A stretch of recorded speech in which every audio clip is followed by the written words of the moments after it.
Pero bueno, ¿qué pasa, Android? Sí, llevaba sin subir vídeo aproximadamente como 84 años, pero no pasa nada, ya estoy aquí y empezamos fuerte con el teléfono más raro del año. Por supuesto, al tener teclado físico lo convierte en un clon, se podría decir, de Blackberry con sistema operativo Android y con especificaciones de día de hoy que veremos pues para qué sirve o para qué no sirve un teléfono así. Bueno, en realidad todo lo que hace esta marca es raro de cojones. Se trata de Unihertz y si recuerdas, hace 5 meses te traje el smartphone más pequeño del mundo. O sea, en general esta marca hace móviles que son para el 0,01% de la gente, pero mira, ese vídeo acabó teniendo 1 millón de visitas, a todos nos gustan las cosas curiosas. Y para que te ubiques en su rango de precio de este Unihertz Titan Pocket, hay una única versión que es de 6 GB de RAM y 128 GB de almacenamiento, que por gigas es configuración a día de hoy de gama media alta perfectamente, pero o sea, normalmente los teléfonos que son muy únicos, como de nicho, habitualmente suelen ser bastante caros. En este caso verás que tampoco tanto. De hecho, para esta versión su precio es de 180 euros, o si me ves desde América, pues son $220 para esta versión de 128 gigas. Pues atento porque voy ya con las curiosidades externas, que este móvil tiene muchas. Empiezo por este teclado físico, el cual incluye por aquí en esta zona céntrica, este es un sensor de huellas físico, bueno, capacitivo. Con apoyar el dedo es suficiente, no se puede pulsar para adentro, y aunque incluye por aquí pues estos botones de navegación, a la práctica se acaba utilizando igualmente por aquí la interfaz de gestos. Aunque aquí con las luces va a ser difícil que se vean, este está retroiluminado, se puede configurar que según la luz pues se activa automáticamente o X segundos se mantenga después de tocarlo. Sin embargo, su mayor curiosidad, si te has fijado en la intro, es que todas estas teclas forman un panel como si fuese un panel táctil, ¿no? Que en las diferentes direcciones se puede usar para no tener que estar metiendo el dedo en el contenido, sino aquí abajo de forma más cómoda. Sinceramente requiere un poco de práctica acostumbrarse de vuelta a lo que son los teclados físicos. Yo ya escribo a toda hostia en un teclado en pantalla, pero bueno, para quien quiera ahí en modo nostálgico volver a teclado físico, pues esta es la opción. También tiene algunas ventajas, como por ejemplo, yo que sé, puedes configurar accesos directos, mantengo pulsado un momento la Y y te abre YouTube, puedes configurar diferentes aplicaciones. Seguimos con las curiosidades del tour externo. Bueno, debajo por supuesto tenemos el USB tipo C y aquí arriba un micrófono también. Parte superior, aquí dos cosas útiles, la entrada para conectar los auriculares y también un emisor de infrarrojos para controlar pues la tele o el aire acondicionado, por ejemplo. En el lateral izquierdo tenemos los botones de volumen, así como la bandeja SIM, la cual es para o 2 nano SIMs o nano SIM más micro SD si quieres también. Y ojo porque aquí en el lateral derecho hay este botón extra de color rojo. Bueno, para empezar, este de aquí es el del Power, sin mayor complicación. Sin embargo, este de aquí dices, hostia, ¿para qué sirve este?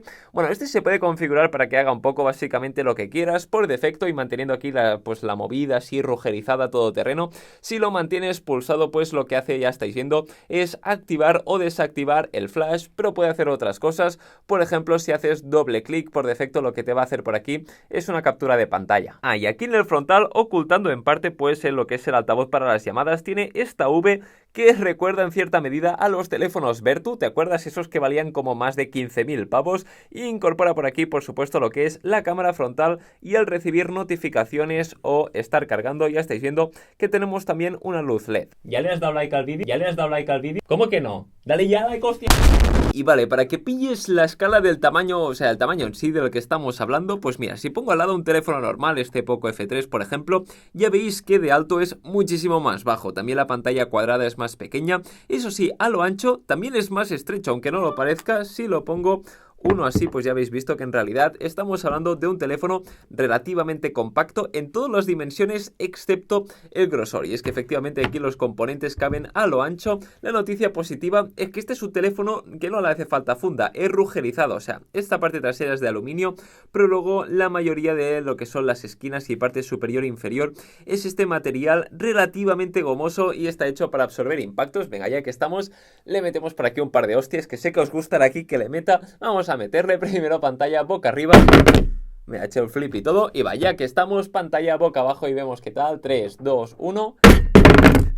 Ahí lo tenemos, vamos a ver qué tal, bloqueo para que se vea. Y sí, efectivamente, esto está bien. De hecho, si se puede llegar a apreciar, esta zona sobresale respecto a la pantalla, para protegerla. ¡Uy, no lo puedo creer! Y ojo, porque si eres suscriptor del canal quizás te acuerdas de que el año pasado subí su hermano mayor, este Unihertz Titan, un ladrillo nivel, bueno, que si te lo tiran a la cabeza mueres. O sea, atento al dato, este móvil pesaba 309 gramos, era original, pero su peso lo descartaba para el 99% de la gente, y este nuevo Unihertz Titan Pocket de bolsillo pues ya lo lleva a los 220 gramos, un tamaño mucho más normal. Y ya que ya he mencionado el Dual SIM o el emisor de infrarrojos, en cuanto a conectividad viene bastante cargado por ser la gama de precio que es, cuenta con NFC y también guay, si le conectas los auriculares lo que tendrás es radio FM para escuchar la música sin gastar datos. Bueno, por ahora esto pinta bastante épico, pero espérate porque como verás, este claramente es un teléfono que no es para todos los públicos, pero algo que sí está bien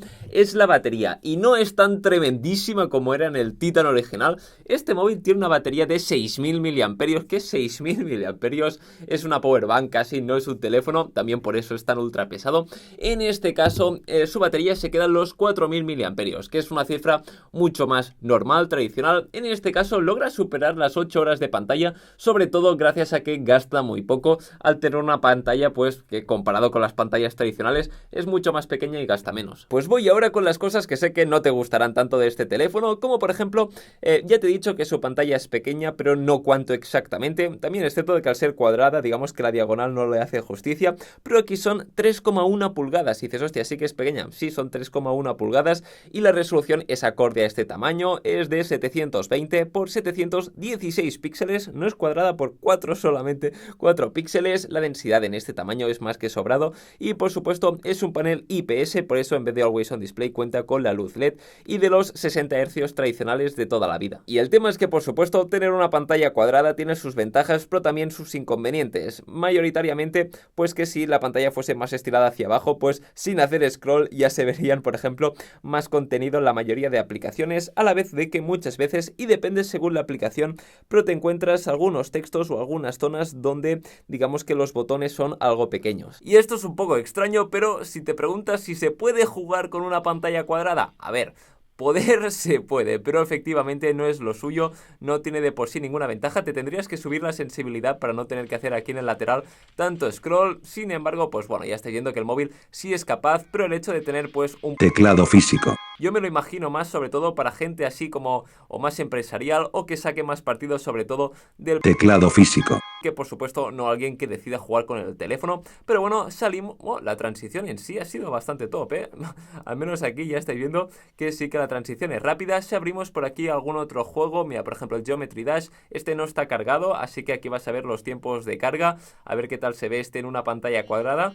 Pues bueno, ahí lo estás viendo. Y por cierto, en cuanto a su hardware interno, ya he mencionado los 6 GB de memoria RAM y su procesador es el MediaTek Helio P70, que se trata de un procesador de 8 núcleos a 2,1 GHz, procesador de gama media-baja en realidad, suficiente para lo que se puede usar este teléfono, es decir, es más que capaz de cosas incluso que no son para las que está hecha este teléfono, como el gaming, en lo que es en sí el uso real para lo que está hecho, funciona fluido. Pues comento qué tal son sus cámaras, he hecho fotos que ahora te voy a meter para que juzgues tú mismo.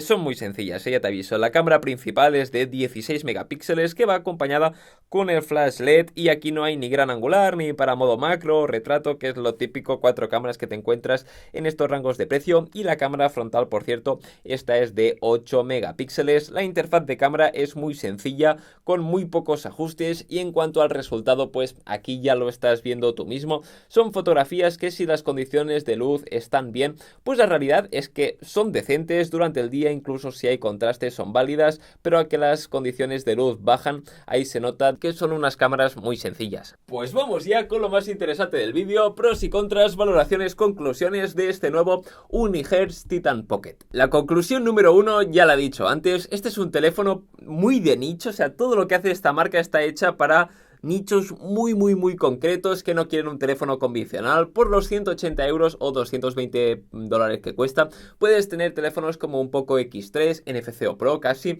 teléfonos que son muy redondos, muy equilibrados para el 99% de la gente, pero esto está para el 1% restante. En este caso, teclado físico, que he pensado, bueno, de hecho se le ha ocurrido a Sandra, para personas, por ejemplo, que incluso trabajen y tengan los dedos sucios o grasientos, que la pantalla, pues el teclado no les pille muy bien. Con el teclado físico, pues hay que esté sucio, realmente da igual. Son teléfonos para casos concretos. De primeras, sus 6 GB de RAM, 128 GB en este rango de precio. Dices, hostia, está muy bien. Características como que está rugerizado, conectividad, botones útiles, que están muy bien, pero por ejemplo, luego en cuanto a procesador, pantalla de 60 Hz, digamos que ahí por supuesto en cuanto a especificaciones no va a destacar, pero aquí apuesta a básicamente ser el único, junto con su hermano mayor, que tiene teclado físico y más allá de esto pues funciona bien. Y si has llegado hasta este punto del vídeo, muchas gracias por estar aquí. Te dejo en la descripción el enlace de esta gente de Unihertz, que son muy majas, porque es que a la que sacan algo ya ni me preguntan ni nada, me lo envían,